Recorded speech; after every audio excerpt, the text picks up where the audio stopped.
আসসালামু আলাইকুম, কেমন আছেন সবাই? আজকে এই পুঁই শাকের ফল দিয়ে চচ্চড়ি করব। পুঁই শাকের ফল দিয়ে যে কোনো মাছ দিয়ে চচ্চড়ি করলে অনেক মজা লাগে, তবে বেশি আমার কাছে যেটা মনে হয় বাইম মাছ দিয়ে চচ্চড়ি করলে অনেক মজা লাগে। তো আজকে আমি বড় মাছ দিয়ে চচ্চড়ি করব। অল্প কয়েকটা হয়েছে।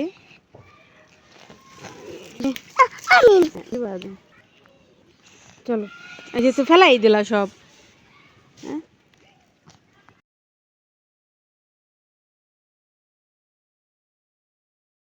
এই শীতে বাচ্চা এই যে দেখেন, আর এই যে একজন মোজা পায় না, খালি পায়। এই যে বাচ্চাটা মরে যাবে মনে হয়, সে কি করবে? এই শীতে মানুষই বাঁচে না, পশু পাখি কীভাবে বাঁচবে? তিনটা মুরগির বাচ্চা ছিল, তার ভিতরে একটাই। ছাড়ো ছাড়ো ছাড়ো। দুপুরে রান্নার জন্য গুছিয়ে নিছি সব কিছু। এখানে হচ্ছে ইলিশ মাছ, লাউ দিয়ে ঝোল করব। আর এখানে হচ্ছে পোনা মাছ, এই যে তোলা নতুন আলু আর পেঁয়াজের কালি দিয়ে চচ্চড়ি করবো। এই তো দুপুরের আয়োজন। থাক থাক, ধরো না। তুমি কি রান্না করবা? আচ্ছা ঠিক আছে, তাহলে রান্না করো, চলো। এই তো লাউ দিয়ে হচ্ছে ইলিশ মাছ রান্না উঠে দিচ্ছি।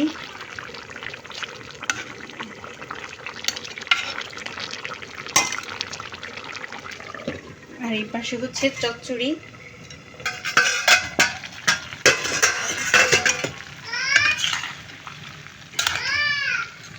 জি,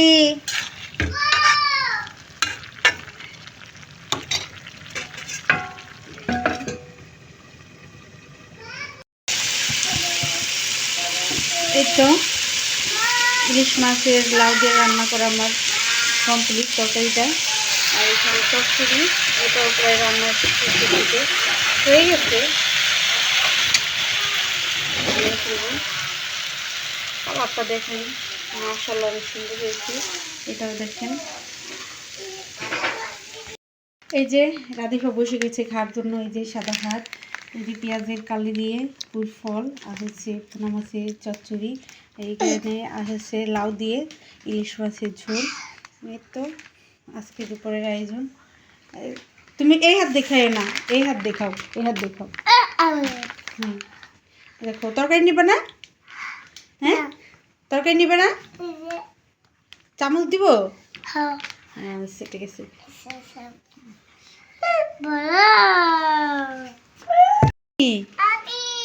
আমি কই? তুমি লুকিয়েছো? হ্যাঁ, বের হও। তুমি এখানে ঘুমাবা? হ্যাঁ, আচ্ছা ঠিক আছে, ঘুমাও তাহলে। তুমি একা কোনো, তোমার এই কই, পেঙ্গুইন কই? দিব? আচ্ছা ঠিক আছে, এই যে তোমার পেঙ্গুইন, নাও নাও, ঘুমাও তাহলে নাকি? আচ্ছা ঠিক আছে।